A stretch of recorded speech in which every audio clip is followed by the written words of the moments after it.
Another discussion time. What is up, you guys? My name is Marcellus, and today I'm going to bring you a discussion about the best mangaka of all time. Now, of course, we all have different opinions, and that is what makes us individuals and not one big clusterfuck. Again, if you don't agree with me, you do not have to dislike my video. If you want to, go ahead, go right ahead. I don't give a fuck. But, respectfully, and, give your opinions down below who you think the best mangaka is of all time. That. So, right now, this whole discussion will be revolving around the mangaka Akira Toriyama. Now, I know what you guys are thinking. Oh, well, we've heard this before, blah, blah, blah. Even though Akira Toriyama has written and produced one of the most successful and influential series in anime and entertainment period, that crosses boundaries from different races to different languages, stuff like that, I feel like people still overlook his writing. Before Akira Toriyama had instant success with Dragon Ball, he had written a series called Dr. Slump, and people usually remember Akira for mostly Dragon Ball, and they call him a one-hit wonder, stuff like that. Well, I think it was 13 years before he wrote, no, it was 1980 when he wrote Dr. Slump. And Dr. Slump, over a 4-year period, had sold 35 million copies. And this is in 1980, where anime and manga wasn't that popular. It was like the 70s were just wrapping up. And Americans weren't interested in anime and manga. And it was hardly popular over in Japan. So, he struggled, but 35 million copies is very impressive for your first, not first, but one of your first mangas ever.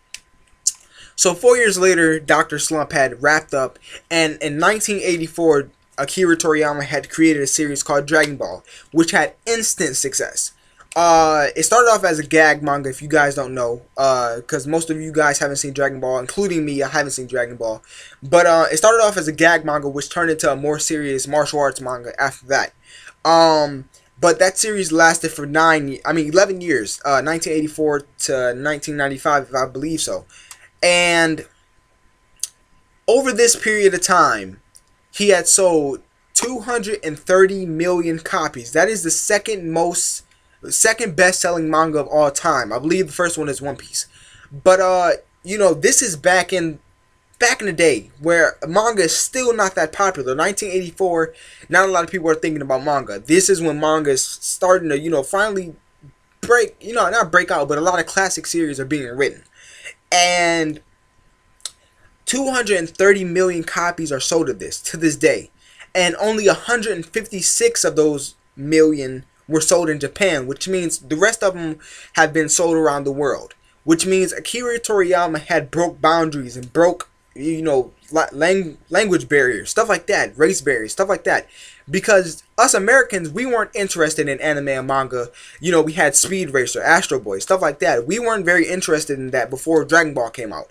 And not a lot of people associate Akira Toriyama for his success with writing. They just, know him for the dude that created the anime of Dragon Ball Z.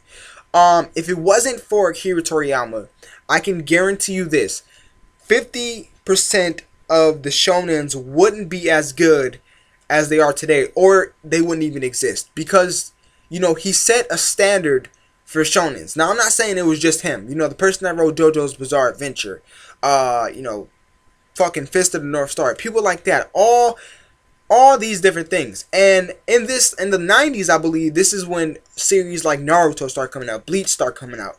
He paved the way for different mangakas to, actually get some ideas and, not rip them off, but give them some creativity. Because once we see something, once us, anybody sees something that they like, they decide, well, I wonder if I can do that. I wonder if I can create a series that's as successful as Dragon Ball Z. And, only one person that has prevailed, and that is Oda. And I know a lot of you guys, Oda is your favorite writer, and I have nothing against Oda. I have watched the manga, I've watched the anime, never read the manga, so I haven't got to judge his writing yet. But, I think people still overlook Akira Toriyama's success. so that's pretty much it. It was, just a brief discussion. Like this video. Oh, and one more thing. People associate Akira for being a one-hit wonder because of his one-shots not being fairly popular. My thing is, if a one-shot is popular, it's either because the audience of that mangaka wants to see something different for them because they're getting sick of the main series, or this is something we never knew about, or something they're planning in the future. Like Masashi Kishimoto, we were so sick of seeing just the repetitive, Naruto stuff. The quality of Naruto declined. So we decided, when we found out about that one shot he written, I forgot what it was called, Mafia or some shit like that.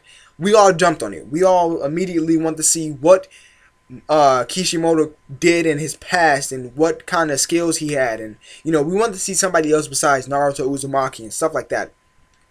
And when people say, they're planning something else, we get really hyped for it because, we hear the plot and we're so, like, in confusion of how different it is from the stuff we see now. Like, I heard Kishimoto was supposed to be writing a baseball manga after, Naruto, going from a straight battle shonen to a sports shonen. That's pretty amazing. Well, it takes a lot of skill to transition.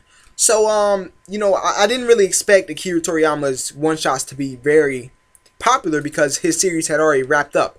Now, depending on the success of Jacko, the Galactic Patrolman, that will be 3 very, very popular mangas under his belt. And that, in my opinion, will make him the greatest mangaka of all time. So, thank you guys for watching.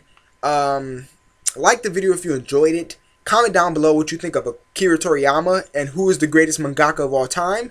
Don't just, not watch the video. And I will see you guys later. Do not forget to subscribe. And I thank you for watching the video. Peace out.